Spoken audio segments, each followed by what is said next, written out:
The highest award given to British officials who work abroad is the Order of St. Michael and St. George. This consists of a star with a little enamelled painting, and the painting shows the angel St. Michael standing on the neck of the devil, and the devil is a black man. This image is very similar to one that we've become familiar with. A policeman kneeling on George Floyd's neck as he says, "I can't breathe." And the idea of standing or kneeling on the neck of a black man is deeply embedded in these notions of dominance, of white people over black people, the dominance of Western nations over other countries. Now, one of the recipients of this award was a man called Sir Evelyn Baring. Sir Evelyn Baring was the grandfather of someone called Mary Wakefield. Mary Wakefield is the wife of Dominic Cummings, Boris Johnson's chief advisor, a man who has done more to cover up the record of current events than anyone else in this government. Sir Evelyn Baring was governor of Kenya when Kenya was a colonial possession of the United Kingdoms. And while he was there in the 1950s, he instituted a system of concentration camps, which even his own Attorney General compared to those run by the Nazis. He drove into these concentration camps and fortified villages. Almost the entire population of the Kikuyu people, then numbering over 1 million people. Huge numbers died, some of them of starvation and disease. Many beaten to death, burnt to death, tortured to death. Repeatedly, men were castrated. In some camps, almost the entire population of children died. And until the Mau Mau are destroyed, the innocent too must suffer. It was Evelyn Baring who oversaw the creation of this system. Sir Evelyn Baring, upon whom rests the main responsibility of the campaign. We are making progress in that struggle, and we are all confident that in the end we will succeed.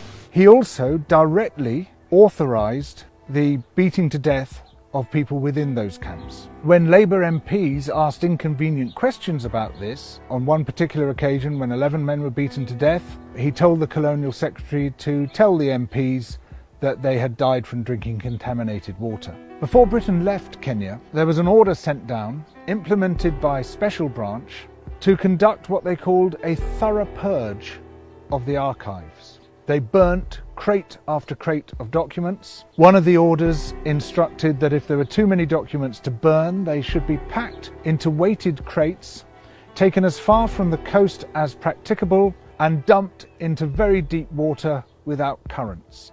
They erased not only the evidence of what happened in Kenya, but much of what happened in Malaya. The British troops in Malaya, slowly but steadily, are smashing the Reds' reign of terror, and they'll keep at it till the job's done. In Yemen, where Britain fought its dirty war, in Aden. We're going to be extremely firm and extremely mean. If anyone starts any trouble, they'll just get the head blown off. They'll get the message in time, you know. We remember all this in the context of Boris Johnson telling us that to pull down statues is to lie about our history. The entire history that we are told about British imperialism is a lie. We, as a nation, have a greater level of pride in our empire than any other European nation. People look back with nostalgia to Britain's imperial past. That's impossible to understand unless we understand the massive fabric of lies, of deletions, which has airbrushed the colonial atrocities practiced everywhere we went.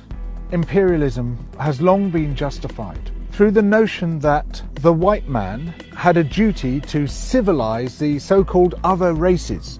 Racism is an ideology, and to a very large extent it was created by British theorists. You can take it back to the late 18th century and the work of a physician called Charles White, who was one of the people who formalized this idea that there's a sort of ladder of life, and the white man is at the top of that ladder, and below the white man on the ladder is the white woman, and below that were people with dark skin. That ideology remains with us today. It's that ideology which led to the policeman kneeling on the neck of George Floyd, institutional racism, to systemic racism, and a huge part of that ideology began here in the United Kingdom to justify our seizure of other people's resources and other people's lives. These relationships continue by other means, through our trade relationships today, which are often highly coercive, enforced by offshore tribunals of corporate lawyers, basically forcing countries to give up their natural resources, enforced by international debt, and what we see is a net drain of wealth from the poor nations into the rich nations. This wealth is not just being taken from other people in the world today, it's also being taken from future generations. The capacity of the earth to support us is being wrecked by those who are burning through the earth's resources as quickly as possible, who are destroying our life support systems. Environmental destruction, imperialism, racism, these are intimately connected. They all mesh together as part of a global system of injustice. It's not just the bad stuff in history that they don't want us to see. It's also the good stuff.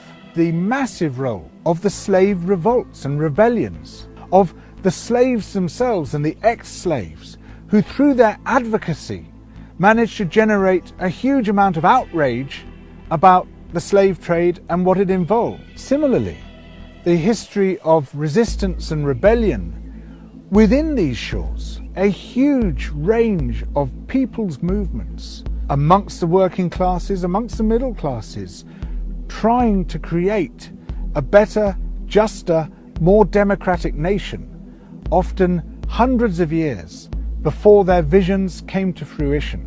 And by learning from that history, as well as by learning from our history of atrocities, these two hidden histories, we can begin to understand where we stand, why we are where we are, and how, from that position, we can start to build a better world. Double Down News brings the big issues together. It shows how they fit into the wider story. The story of where we are and how we got here, and the story of how we need to change, how we need to build a better world. So please support Double Down News through Patreon and allow this journalism to flourish.